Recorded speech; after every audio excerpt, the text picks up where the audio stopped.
Indian energy exchange एक ही दिन में 1/3 उसकी जो मार्केट कैप थी वो उसने आज गंवा दी है।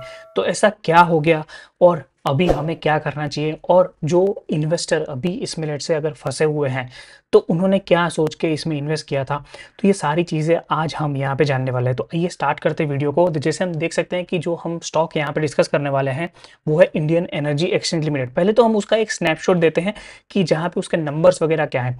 तो आज जैसे हम देख सकते हैं उसकी जो मार्केट कैप वो समवेयर अराउंड 12,000 करोड़ के आसपास अभी चल रही है। स्टॉक का पी है 28.5, मतलब ठीक है, रीजनेबल बोल सकते हैं। ऐसा नहीं है कि ओवर वैल्यूड है, या तो ऐसा भी नहीं बोल सकते कि अंडर वैल्यूड है। बट सिर्फ और सिर्फ पी के बेस पे जज करना वो सही बात नहीं होगी। तो इसीलिए आइए स्टार्ट करें कि वहाँ पे हम दूसरे पैरामीटर्स को भी हम वहाँ पे चेक करते हैं। तो जैसे अभी हम देख सकते हैं कि आरओसी और आरओई के नंबर 40% से ज़्यादा है दोनों में, which is very very good. तो मतलब अगर हम यहाँ पे देखें ना तो स्टेलर हम इसको बोल सकते हैं। नंबर्स जो है वो आरओसी और आरओई के हैं।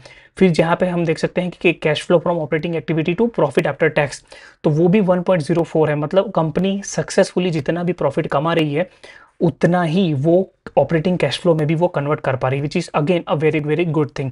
फिर दूसरा एक चीज़ अगर हम यहाँ पे देखें तो डेट टू इक्विटी 0.01 है। मतलब कुछ भी डेट कंपनी के ऊपर नहीं है compare to its equity. Again good thing. PEG ratio 2.34 का जैसे हम यहाँ पे देख सकते हैं। तो अगेन ऐसा नहीं बोल सकते कि बहुत ज़्यादा ओवर वैल्यूड है, बट ऐसा भी नहीं बोल सकते कि ये अंडर वैल्यूड भी है। फिर अगर हम और एक चीज़ यहाँ पे देखें जो मुझे बहुत ही स्ट्राइकिंग लगी, वो है प्राइस टू सेल्स का रेशियो। जैसे हम देख सकते हैं 22.1 का प्राइस टू सेल्स अभी चल रहा है, वो भी आफ्टर 1/3 करेक्शन के बाद।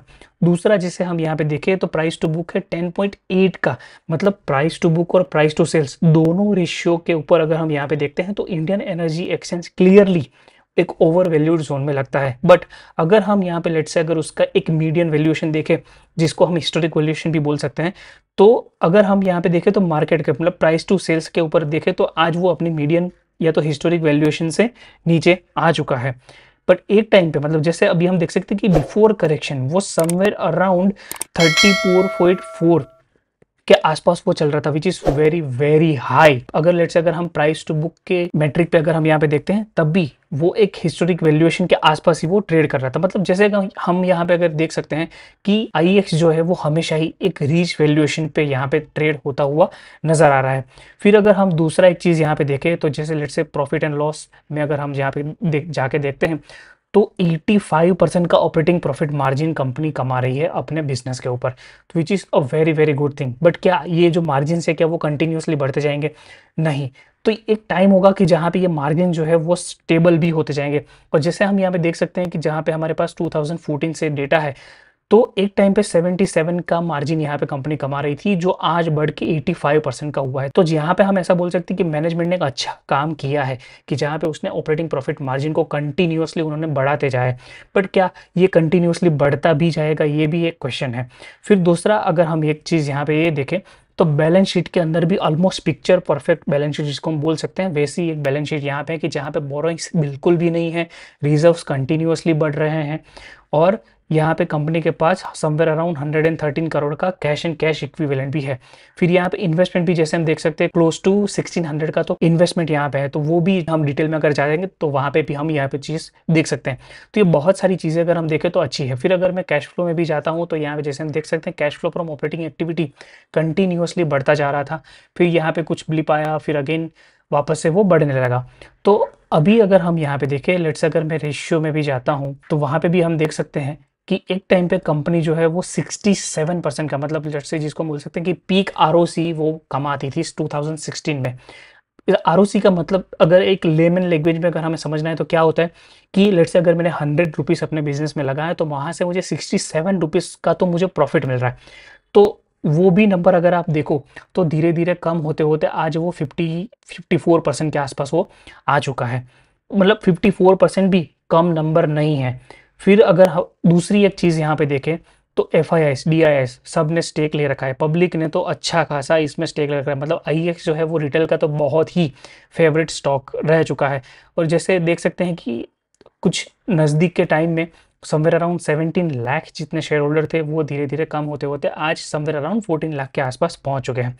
तो यहाँ पे मैं क्या समझाना चाहता हूँ यहाँ पे, तो मेरा मेन पर्पज़ ये है कि ये जो हम देख रहे हैं ना कि आज हमें 1/3 करेक्शन दिखा है, मतलब ऑलमोस्ट 30% का करेक्शन सिंगल डे में हमें दिखा है, वो क्यों हुआ है?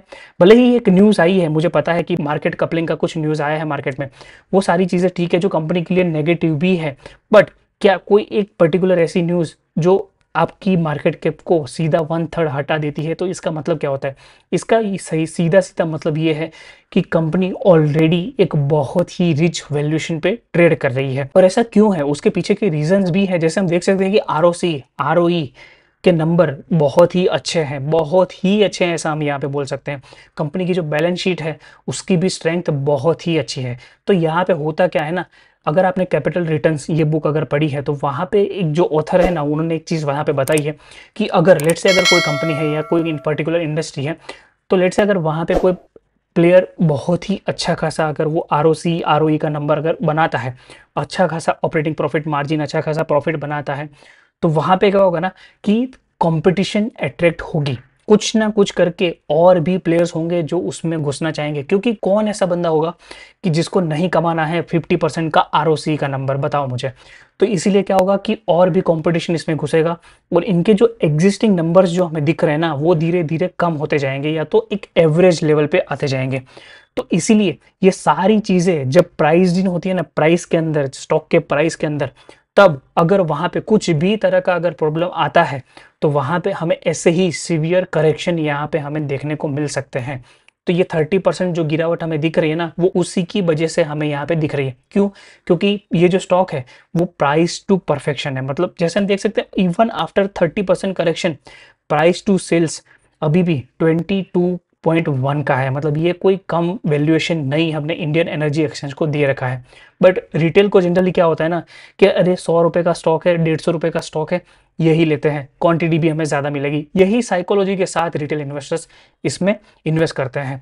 तो इसीलिए मैं आपको यही बोलना चाहूँगा कि जब हर एक चीज़ प्राइस दिन होती है, including monopolies, ROC ROE, cash flow management, ये सारी चीज़ें जब प्राइस दिन है, तो ऐसे टाइम पे स्टॉक में पैसा बनाना थोड़ा डिफिकल्ट हो जाता है। और ऐसे टाइम पे अगर लेट से कोई ऐसी खराब न्यूज़ कंपनी के लिए अगर आ जाती है तो वहाँ पे आपको अच्छा खासा करेक्शन भी फेस करना पड़ सकता है।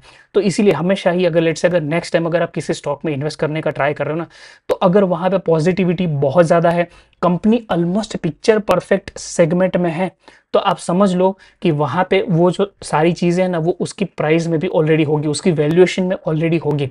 तो इसीलिए आपको हमेशा ही ऐसे इन्वेस्ट करना है कि जहाँ पे अभी स्कोप हो इंप्रूवमेंट का। यहाँ पे क्या है आईईएक्स में, जैसे हमने देखा कि ऑलरेडी उसके प्रॉफिट मार्जिन जो है वो 85% के आसपास पहुंच चुके हैं।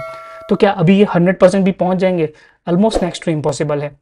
तो यहाँ पे क्या होगा कि कंपटीशन आएगा, ये मार्जिन्स कम होंगे, ये फ्यूचर में होगा, ये बिजनेस भी कम होने वाला है।